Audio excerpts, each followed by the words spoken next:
दोस्तों, इस धरती पर जितने भी लिविंग बींग्स प्रेजेंट हैं उन सभी को आर.एच. व्हिटेकर ने 5 किंगडम में बांटा है, जिसमें से पांचों किंगडम के नाम हैं मोनेरा, प्रोटिस्टा, फंजाई, प्लांटी और एनिमल किंगडम। दोस्तों, फिर से एनिमल किंगडम को कई सारे फाइलम में डिवाइड किया गया है, जिसमें से सबसे पहला फाइलम होता है प्रोटोजोआ।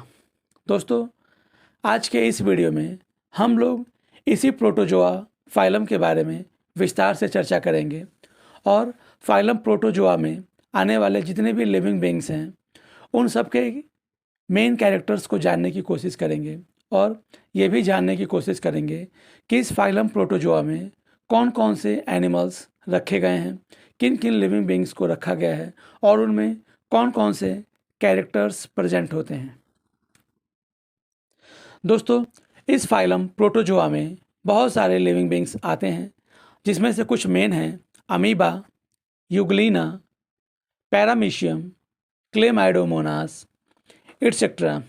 दोस्तों, इसमें जो भी लिविंग बींग्स रखे गए हैं उसमें बहुत ढेर सारे लिविंग बींग्स हैं और कुछ कॉमन लिविंग बींग्स के नाम अभी आपने जाने, जैसे amoeba, Euglena, paramecium, ant amoeba.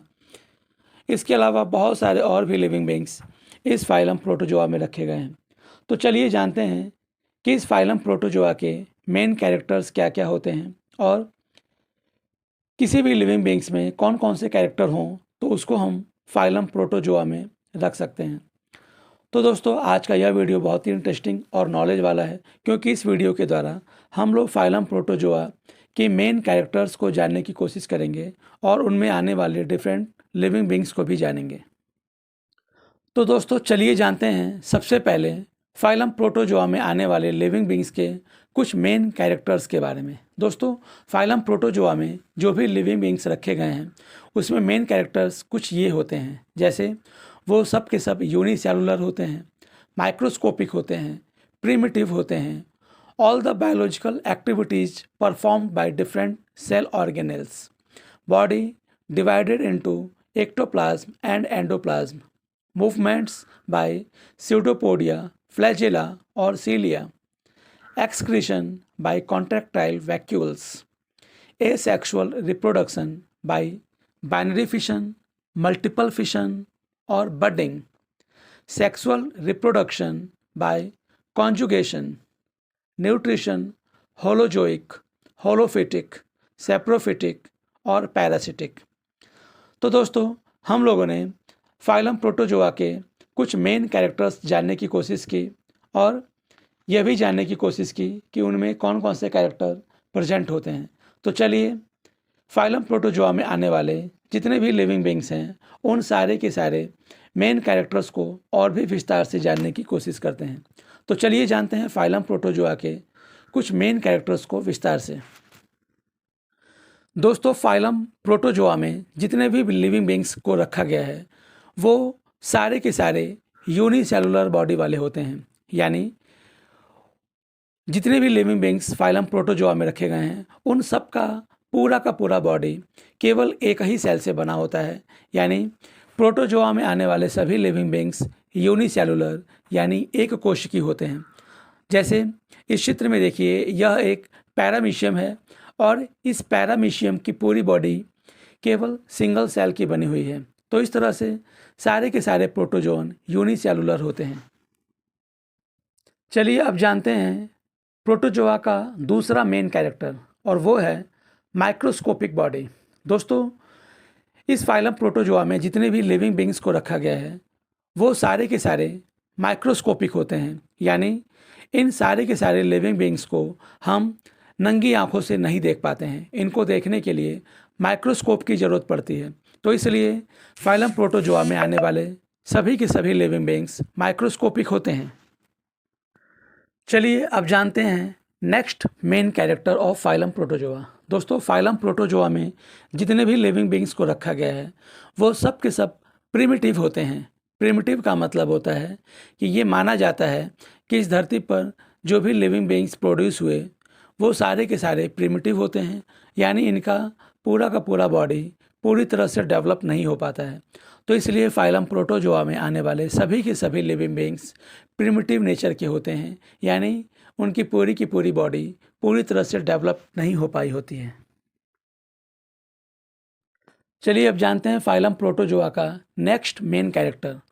All the biological activities performed by different cell organelles. दोस्तों, फाइलम प्रोटोजोआ में जितने भी लिविंग बींग्स को रखा गया है, भले से ही उनकी पूरी की पूरी बॉडी सिंगल सेल से बनी होती है, यानी यूनिसेलुलर होते हैं, लेकिन उसके बॉडी में डिफरेंट फंक्शंस जो भी परफॉर्म हो पाते हैं वो सब के सब अलग अलग सेल ऑर्गेनेल के द्वारा परफॉर्म हो पाते हैं। जैसे कि इस चित्र में देखिए, यह यूग्लिना का फिगर है। इस यूग्लिना में एक ही सेल के अंदर डिफरेंट टाइप्स के सेल ऑर्गेनेल प्रेजेंट हैं जो अलग अलग फंक्शंस को परफॉर्म करने का काम करते हैं। चलिए अब जानते हैं next man character. Body divided into ectoplasm and endoplasm. दोस्तों, फाइलम प्रोटोजोआ में आने वाले सभी लिविंग बींग्स की बॉडी के साइटोप्लाज्म को दो भागों में डिवाइड किया गया है, जिसमें से पहला होता है एंडोप्लाज्म और दूसरा होता है एक्टोप्लाज्म। दोस्तों, प्रोटोजोआ के जितने भी लिविंग बींग्स हैं उनके पूरे के पूरे साइटोप्लाज्म यानी सेल को एंडोप्लाज्म और एक्टोप्लाज्म में बांटा गया है। एंडोप्लाज्म उसकी बॉडी का वो पार्ट होता है जो अंदर की तरफ होता है और एक्टोप्लाज्म उसके बाहर का हिस्सा होता है। जैसे इस अमीबा के चित्र में एंडोप्लाज्म और एक्टोप्लाज्म को राइट हैंड साइड में दिखाया गया है। एंडोप्लाज्म उसके अंदर वाले साइटोप्लाज्म को कहा जाता है, जबकि एक्टोप्लाज्म उसके बाहर वाले साइटोप्लाज्म के हिस्से को कहा जाता है। तो इस तरह से उसका पूरा बॉडी एंडोप्लाज्म और एक्टोप्लाज्म दो पार्ट में डिवाइड होता है, और इसी प्रकार से बाकी के भी प्रोटोजोआ में भी एंडोप्लाज्म और एक्टोप्लाज्म दो पार्ट्स में उसके पूरे बॉडी को डिवाइड किया जाता है। चलिए अब जानते हैं प्रोटोजोआ का एक और main character, movements by pseudopodia, flagella और सीलिया। दोस्तों, एनिमल किंगडम का एक सबसे प्रमुख कैरेक्टर ये होता है कि एनिमल मूव कर सकते हैं। दोस्तों, इसी प्रकार प्रोटोजोआ भी मूवमेंट करने के लिए बहुत सारे ऑर्गन्स का हेल्प लेते हैं। जैसे स्यूडोपोडिया का हेल्प लेते हैं, फ्लैजेला का हेल्प लेते हैं या सीलिया का हेल्प लेते हैं। जैसे अमीबा स्यूडोपोडिया से मूव करता है, यूग्लिना अपने फ्लैजेला से मूव करता है और पैरामीशियम अपने चारों तरफ पाए जाने वाले सीलिया से मूव करता है। इसी प्रकार क्लेमाइडोमोनास भी उसके ऊपर पाए जाने वाले फ्लैजेला से मूव करता है। तो इस तरह से कोई प्रोटोजोआ अपने स्यूडोपोडिया यानी फॉल्स लेग से मूव करता है, यूग्लिना क्लेमाइडोमोनास फ्लैजेला से मूव करते हैं और पैरामीशियम के चारों तरफ पाए जाने वाले छोटे छोटे सीलिया से मूव करता है। तो इस तरह से प्रोटोजोआ स्यूडोपोडिया, फ्लैजेला और सीलिया के थ्रू मूव कर सकते हैं। चलिए जानते हैं next main character, excretion by contractile vacuoles. दोस्तों, जितने भी लिविंग बींग्स इस धरती पे पाए जाते हैं उन सब के बॉडी से उसके वेस्ट मटेरियल एक्सक्रीशन की प्रोसेस से उसके शरीर से बाहर निकलते हैं। जैसे ह्यूमन बींग्स में किडनी उसका मेन एक्सक्रीटरी ऑर्गन होता है, इसी प्रकार से जितने भी प्रोटोजोन्स होते हैं उनके बॉडी में छोटी छोटी कॉन्ट्रैक्टाइल वैक्यूल्स पाई जाती हैं और इसी कॉन्ट्रैक्टाइल वैक्यूल से वो एक्सक्रीशन का प्रोसेस कर पाते हैं।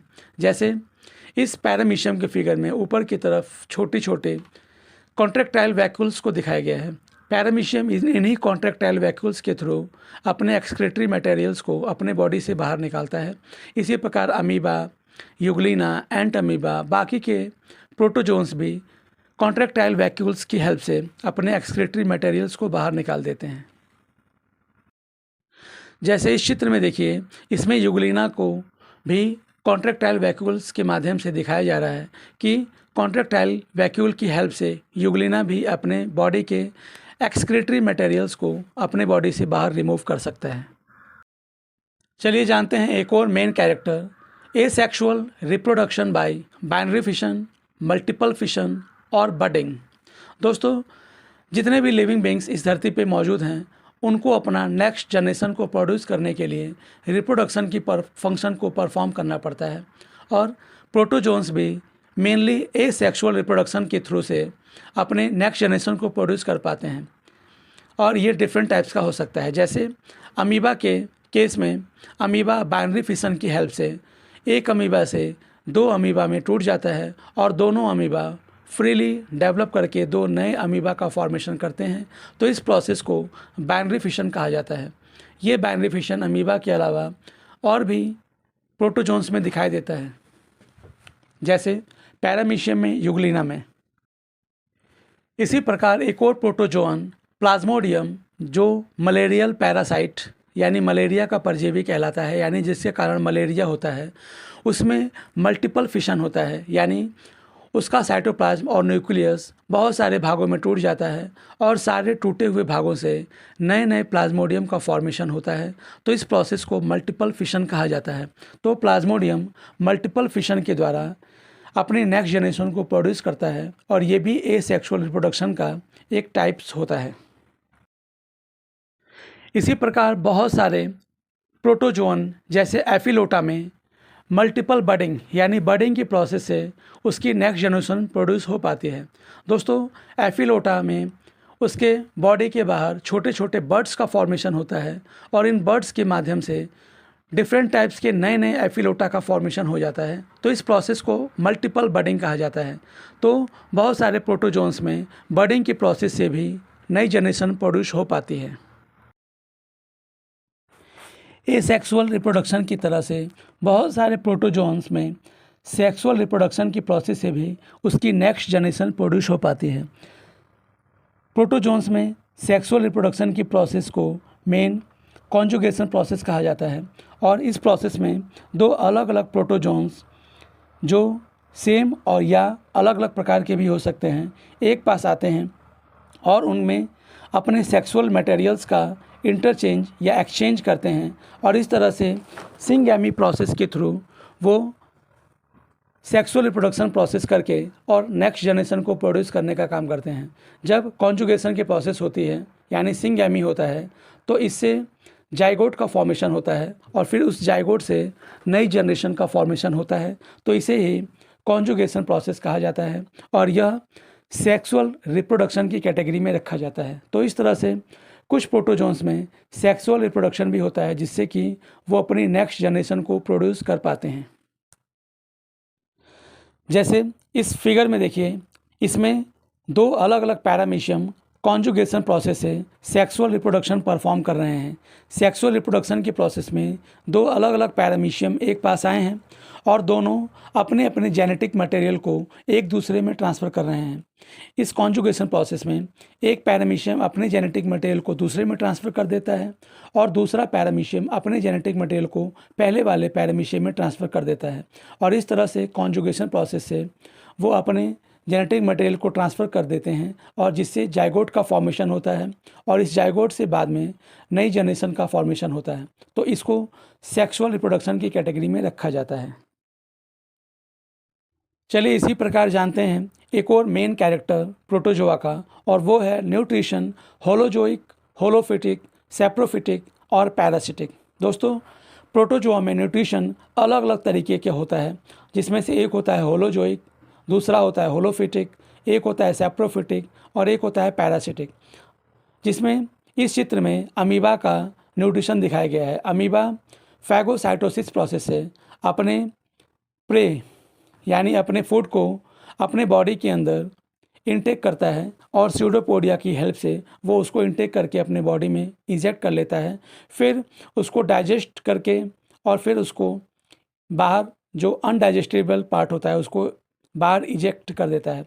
तो इस तरह से अमीबा में न्यूट्रिशन की प्रोसेस परफॉर्म हो पाती है। इसके अलावा बहुत सारे प्रोटोजोन में सेप्रोफिटिक न्यूट्रिशन के थ्रू वो अपने फूड को या न्यूट्रिशन को प्राप्त करते हैं और कुछ प्रोटोजोआ ऐसे भी हैं जो पैरासिटिक न्यूट्रिशन करते हैं, यानी किसी दूसरे लिविंग बींग्स की बॉडी से अपना फूड प्राप्त करते हैं और उनको हार्म करते हैं, जैसे लिशमानिया, एंटअमीबा हिस्टोलिटिका, प्लाज्मोडियम एटसेट्रा।